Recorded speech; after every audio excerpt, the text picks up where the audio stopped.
하나님 말씀 디모데전서 6장입니다.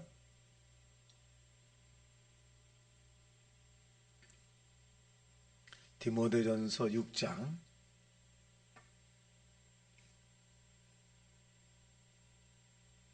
합독합니다. 시작. 무릇 멍에 아래 있는 종들은 자기 상전을 범사에 마땅히 공경할 자로 알지니 이는 하나님이 이름과 교훈으로 비방을 받지 않게 하려 함이라.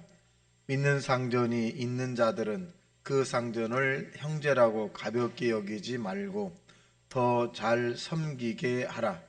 이는 유익을 받은 자들이 믿는 자요 사랑을 받는 자임이라. 너는 그것들을 가르치고 권하라. 누구든지 다른 교훈을 하며 바른 말 곧 우리 주 예수 그리스도의 말씀과 경건에 관한 교훈을 따르지 아니하면 그는 교만하여 아무것도 알지 못하고 변론과 언쟁을 좋아하는 자니 이로써 투기와 분쟁과 비방과 악한 생각이 나며 마음이 부패하여지고 진리를 잃어버려 경건을 이익의 방도로 생각하는 자들의 다툼이 일어나느니라. 그러나 자족하는 마음이 있으면 경건은 큰 이익이 되느니라.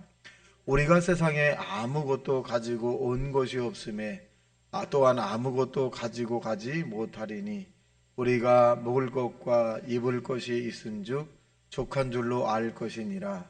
부하려 하는 자들은 시험과 올무와 여러 가지 어리석고 해로운 욕심에 떨어지나니 곧 사람으로 파멸과 멸망에 빠지게 하는 것이니라. 돈을 사랑함이 일만하게 뿌리가 되나니 이것을 탐하는 자들은 미혹을 받아 믿음에서 떠나 많은 근심으로써 자기를 찔렀도다. 오직 너 하나님의 사람아 이것들을 피하고 믿음과 사랑과 인내와 온유를 따르며 믿음의 선한 싸움을 싸우라. 영생을 취하라. 이를 위하여 내가 부르심을 받았고 많은 증인 앞에서 선한 증거를 하였도다. 만물을 살게 하신 하나님 앞과 본디오 빌라도를 향하여 선한 증언을 하신 그리스도 예수 앞에서 내가 너를 명하노니 우리 주 예수 그리스도께서 나타나실 때까지 흠도 없고 책망받을 것도 없이 이 명령을 지키라. 기약이 이르면 하나님이 그의 나타나심을 보이시리니 하나님은 복되시고 유일하신 주권자이시며 만왕의 왕이시며 만주의 주시오. 오직 그에게만 죽지 아니함이 있고 가까이 가지 못할 빛에 거하시고 어떤 사람도 보지 못하였고 또 볼 수 없는 이시니 그에게 존귀와 영원한 권능을 돌릴지어다. 아멘.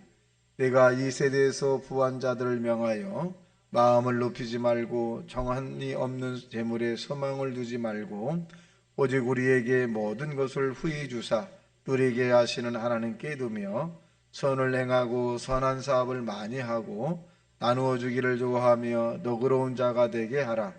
이것이 장래에 자기를 위하여 좋은 터를 쌓아 참된 생명을 취하는 것이니라. 디모데야 망령되고 헛된 말과 거짓된 지식의 반론을 피함으로 내게 부탁한 것을 지키라.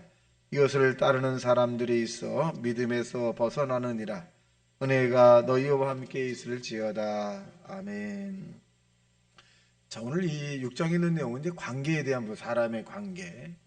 어저께는 이제 이 성도에 대한 이런 부분의 태도를 얘기해 주고 있고 6장 1절에 관계되는 것은 이제 이 관계에 대한 부분. 첫째는 우리가 사회생활함에 있어서 윗사람과 아랫사람 어떻게 대할 것인가를 부분입니다. 전제로 뭘 얘기해 주고 있냐면 저와 여러분은 믿음의 사람이라는 거죠.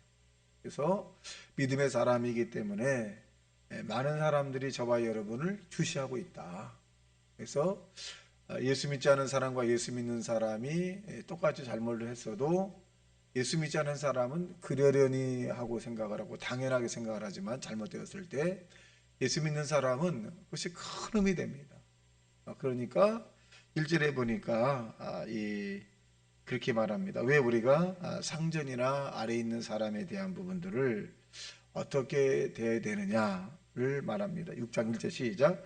무릇 멍에 아래 있는 종들은 자기 상전을 범사에 마땅히 공경할 자로 알지니 이는 하나님의 이름과 교훈으로 비방을 받지 않게 하려 함이라. 상전뿐만 아니죠. 친구라든가 지인이라든가 아랫사람, 윗사람 이런 모든 분들에서 우리가 크리스찬이라고 하는 것을 그들이 인식하고 있다면 굉장히 주시하고 있다. 그리고 높은 도덕성과 높은 윤리성, 차원이 높은 또 다른 성실성을 우리에게 요구하는 것이 굉장히 많습니다. 그래서 이렇게 하게 되면 그 사람들이 감동을 받게 되죠. 감동을 받게 되면 당신이 믿는 하나님을 내가 좀 믿겠다.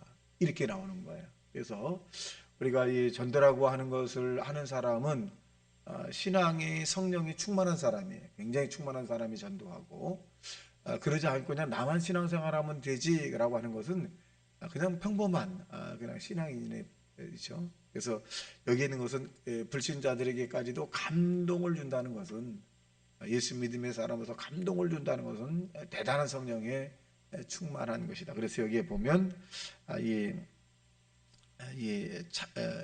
하나님께 영광을 돌리기 위해서 그런 삶을 살아라 그렇게 말씀하고 있습니다. 2절 시작. 믿는 상전이 있는 자들은 그 상전을 형제라고 가볍게 여기지 말고 또 저 잘 섬기라. 이는 유익을 받는 자들이 믿는 자요 사랑을 받는 자임이라. 너는 이것들을 가르치고 권하라. 자, 서로가 믿음의 사람이에요. 믿음의 사람이라면 더 조심해야 되죠. 친한 사람일수록 예의를 지켜야 되고 친하다라고 해서 이 언어에 대한 부분이 그냥 짧아지게 되면 상처가 되는 거예요. 그래서 이 친한 사람일수록 더 예의를 지켜야 돼요. 우리가 이 가정에서도 아니면 그 친구지간에도 친한 사람이기 때문에 내 마음 같겠지라고 생각을 해서 그렇게 행동하다 보니까 서로가 상처를 많이 받는 거예요. 그래서 우리 믿음의 사람은 끝까지 예의적인 그런 삶을 사는 것이 오래 가는 거예요. 굉장히 오래 갑니다. 친구지간에도 예의를 지키는 것에서 관계가 굉장히 오래 가지. 그 예의가 막 무너지고 막 그러면 막 싸우고 그게 오래 가지 못합니다. 그래서 여기서 말하는 것은 믿음의 상전, 믿음의 아랫사람 이런 부분들에 대해서 뭘 주겠느냐? 예의를 갖춰라. 윗사람도 아랫사람도 예의적인 삶이 굉장히 중요하다. 이렇게 말씀합니다. 자, 그 다음에 이제 3절 시작. 누구든지 다른 교훈을 하며 바른 말 곧 우리 주 예수 그리스도의 말씀과 경건에 관한 교훈을 따르지 아니하면 그는 교만하여 아무것도 알지 못하고 변론과 언정을 좋아하는 자니 이로써 투기와 분쟁과 비방과 악한 생각이 나며 마음이 부패해지고 진리를 잃어버려 경건을 이익의 방도로 생각하는 자들의 다툼이 일어나느니라. 그랬어요. 이 내용은 뭐냐? 하나님의 말씀을 따르고 그러면 어떤 일이 생기지 않느냐? 변론과 언쟁을 분쟁과 비방 이런 악한 생각이 나지 않는다는 거예요. 하나님 말씀을 따르면 남의 일에 상당히 간섭하는 것도 좋은 것은 아니죠. 지금 선거철입니다만은 자기가 지지하는 후보를 상대에게 지지하라고 강요할 수 있죠. 그러다 보면 마음이 상해요. 그러니까 사실은 선거라고 하는 것은 내 의사에 대한 부분을 하는 것이고 상대가 어떤 선택을 했던 간에 그것은 대단히 존중돼야 됩니다.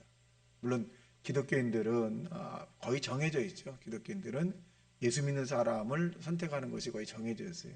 이것이 보편적이죠. 보편적입니다. 그래서 그렇다 않다 할지라도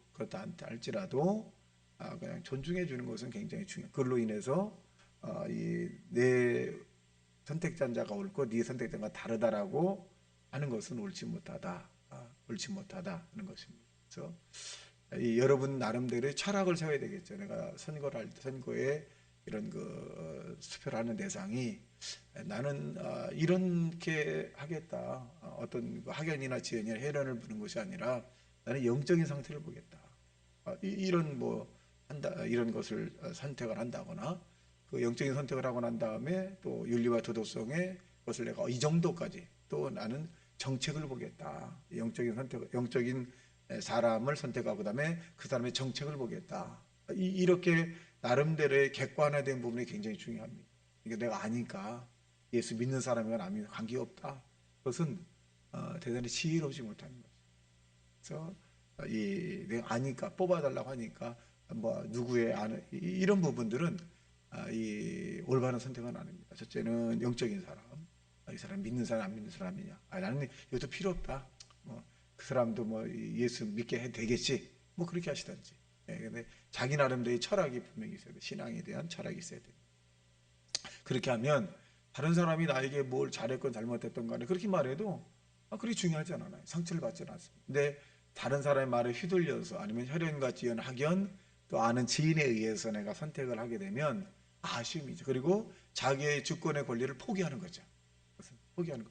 정책도 안 보고 아무것도 안 보고 그냥 하게 되면 그냥 포기하는 거예요. 누가 해달래? 의미가 없는 것이고 영적인 것을 보고 정책도 보고 이 윤리와 도덕도 보고 이렇게 몇 가지 쭉 검토해서 또 최종적으로 기도도 하는 거죠. 하나님, 이 사람이 하나님이 합당한 사람입니까? 그러면 하나님이 또 우리에게 마음이 편해지시겠죠. 그래서 그런 기준을 가지고 하는 것이 굉장히 중요하다. 이렇게 되면 변론과 언쟁을 하지 않게 됩니다. 그래서 남의 일에 관여하지 마라. 내가 조언을 해줄 수 있어도 관여를 하게 되면 다툼이 되는 거예요. 내가 많이 다툼이 됩니다. 자, 보겠습니다. 6절 시작. 그러나 자족하는 마음이 있으면 경건은 큰 이익이 되느니라. 우리가 세상에 아무것도 가지고 온 것이 없음에 또한 아무것도 가지고 가지 못하리니. 저는 몇 주 전에 이런 생각을 해봤습니다. 나는 행복한 사람이다. 왜 행복한 사람일까? 첫째로 기도를 마음껏 할 수 있어서. 기도를 마음껏 할 수 있잖아요. 두 번째는 하나님의 일을 마음껏 할 수 있어서. 세 번째는 내가 신방을 원하는 데로 가고 싶어서. 또 네 번째로 건강하잖아요. 그래서 이렇게 나는 행복한 사람이라고 생각을 해보니까 그 행복한 사람의 객관적인 이야기가 굉장히 많더라고요. 굉장히 많아. 그래서 나 행복하구나. 자, 행복한 사람이구나. 여러분 어떻게 생각하셨습니까? 여러분 새벽에 나와서 하나님 앞에 기도할 수 있는 것 특권입니다. 선택입니다. 우리가 무릎이 현찮고 몸이 좀 불편하면 그러면 새벽에 나와서 기도하고 싶어도 못 나와요. 예배 드리고 싶어도 예배 못 드립니다. 지금도 김수장 집사님이 한 말이 늘 기억이 나요. 목사님, 나는 이렇게 몸이 불편하잖아요. 그렇죠. 나는 이제 몸이 불편해서 점점 내가 육체가 약해질 걸로 나는 생각을 하는데 언젠가는 내가 나이가 들으면 교회 오고 싶어도 오지 못할 날이 있을 것 같아서 나는 기를 쓰고 교회 옵니다. 기를 쓰고 있는 힘을 다해서 교회 옵니다. 자기가 병원 생활했을 때 교회를 가고 싶어도 못 가는 일이 너무 많았다는 거예요. 교회 가서 찬양을 부르고 싶고 예배를 드리고 싶었는데 자기 몸이 말을 안 들으니까 도저히 못 가겠다는 거예요. 그래서 지금은 퇴원해가지고 교회 오는데 너무너무 행복하다는 거예요. 그래서 하는 말이 뭐예요? 목사님, 사람들이 아파서 교회 못 온다고 하는데 아파서 못 오는 것은 어떤 것인지 아세요? 그래. 그 어떤 것이 있더니 병원에서 입원해야 아픈 겁니다. 그래. 그 나머지는요, 교회에 걸어올 수 있는 것이 얼마나 행복한지 그들이 몰라서 그래요. 그래. 그 말을 들으니까 너무 감사한 거예요. 두 다리가 그래도 성에서 올 수 있는 게 너무 감사한 거예요. 그래서 저와 여러분이 정말 먹을 것과 입을 것이 있으신 즉 정말 족한 줄로 알고 하나님 앞에 기도를 저축할 수 있다는 거. 여러분 우리가 이렇게 새벽에 나와서 하나님 앞에 기도를 저축하게 되면 여러분 우리가 필요할 때 하나님께서 우리를 구원해 주십니다. 우리를 구원해 준다는 얘기 뭐냐면 건져 주신다는 거예요. 입이 더 뻣뻣하기 전에, 귀가 더 어둡기 전에, 눈이 더 어둡기 전에 여러분 성경을 가까이 하고 또 예배 안에 살아가는 그런 믿음의 삶을 살아서 스스로가 여러분이 나는 행복한 사람이라고 고백을 하면 여러분 내일도 행복해지고 모레도 행복해지고 내년도 행복해집니다. 그래서 행복한 삶의 마음의 자세를 갖기를 예수님 이름으로 축원합니다. 자, 또 보겠습니다. 11절 시작. 오직 너 하나님의 사람아 이것들을 피하고 의와 긍건과 믿음과 사랑과 인내와 온유를 따르며 믿음의 선한 싸움을 싸우라. 영생을 취하라. 이를 위하여 내가 부르심을 받았고 많은 증인 앞에서 선한 증거를 받았느니라. 자, 무엇을 피하라고 하느냐? 변론과 언쟁을 피하라는 거예요. 변론과 언쟁을. 내가 이만큼 많이 알고 있다. 중요한 게 아니죠. 아는 만큼 실천을 해야 되겠죠. 아는 만큼. 또 보겠습니다. 14절 시작. 우리 주 예수 그리스도께서 나타나실 때까지 흠도 없고 책망받을 것도 없이 이 명령을 지키라. 기약에 이르면 하나님이 그의 나타나심을 보이시리니 하나님은 복되시고 유일하신 주권자이시며 만왕의 왕이시며 만주의 주시로다. 우리가 믿는 하나님이 만왕의 왕이시고 만주의 주가 되신다. 저는 저녁에 운동할 때마다 별을 보고 달을 보기도 합니다. 어떤 생각을 하느냐, 우리 하나님이 천하 만물을 말씀으로 꽉 붙잡고 계시는 것이 너무너무 정말 위대하시다. 여러분, 지구가 지금 태양을 중심으로 돌고 있잖아요. 23.5도를 향해 이렇게 기울어져 가지고 태양을 중심으로 돌고 있는데 한치의 흐트름도 없이, 한치의 흐트름도 없이 몇백 년, 몇천 년, 몇만 년이 지나도 그대로잖아요. 근데 성경은 뭐라 그러냐? 말씀으로 하나님이 우주 만물을 붙잡고 계시다. 그렇게 했어요. 이 바닷물도 여러분, 이 지구가 둥그런데 바닷물도 어떻게 밀물과 썸물로 해서 땡기고 밀고 땡기고 밀고 넘어가지 않잖아요. 넘어가지 않. 이런 걸 보면 대단히 신비로워. 그래서 내가 천문학을 공부해야 되겠다. 천문학. 얼마나 신비로워요. 이 자연 만물을 공부하면 할수록 너무너무 신비로워. 너무너무 신비로워. 자, 그래서 여기에 봐도 그래요. 이 바울은 디모데에게 우리가 믿는 하나님이 만주의 주, 만왕의 왕이시다. 주권자이시다. 주권자가 되고 중요한 건 뭐냐? 복이 되신다. 하나님을 안에서 믿으면 우리에게 복이 되신다. 약한 자는 강한 자가 되고 병든 자는 고침을 받고 죽을 자는 살자가 되고 또 지옥 갈 자가 천국 가게 되고 불행한 자가 행복하게 되고 또 가난한 자가 부유한 자가 되고 절망한 자가 소망을 갖게 되고 안 된다고 하는 자가 되는 자가 되고, 이렇게 하나님은 우리에게 복이 되신다는 겁니다. 여러분, 이것이 복 있는 하나님, 복을 주시는 하나님을 향해서 저와 이렇게 고백을 하는 하나님의 사람이 되시기를 주님의 이름으로 축원합니다. 마지막으로 20절 시작. 디모데야, 망령되고 헛된 말과 거짓된 지식의 반론을 피함으로 내게 부탁한 것을 지키라. 이것을 따르는 사람들이 있어 믿음에서 벗어나느니라. 은혜가 너희와 함께 있을지어다. 여기 보면 변론을 피해라. 헛된 말을 하지 말고 변론을 피해라. 말다툼을 하지 마라. 말다툼. 그러니까 상대가 내 마음에 들지 않은 말을 해도 들어주고, 그다음에 들어주고 난 다음에 내 의사를 표시하고, 그래도 서로가 조합이 안 되면, 조율이 안 되면 아이고 잘 들었다 이렇게 끝나는 거예요. 그래서 말로 상대를 이기려고 하지 마십시오. 그럼 그 상대도 여러분을 이기려고 또 하거든요. 이게 변론이에요. 그래서 이 믿음의 사람은 여러분 말을 못해서 여러분이 변론하는 것이 아니라, 못하는 것이 아니라 예수님 때문에 변론을 안 하는 거예요. 여러분 성질이 없어서 화를 안 내는 것이 아니라 예수님 때문에 성질을 안 내는 거예요. 왜? 그 참고 또 참으면 그것이 하늘나라에 가서 상급이 되거든요. 그리고 하나님께서 여러분에게 창피를 주고 상처를 준 그 사람 앞에서 하나님이 여러분에게 상을 베푸셔. 근데 그 원수가 여러분의 상을 가지고 온다. 여러분에게 상처 주고 여러분에게 아픔을 준 그 사람이 여러분에게 줄 상을 가지고 오게끔 하나님이 만드십니다. 여러분, 오늘도 참고 또 참고 인내하면 하나님이 여러분이 어려울 때 우리를 건져준다는 사실로 믿고 오늘도 승리의 삶을 사시길 주님의 이름으로 축원합니다. 다시 말씀 생각하며 통성기도합니다. 주여 주여 주여 아버지.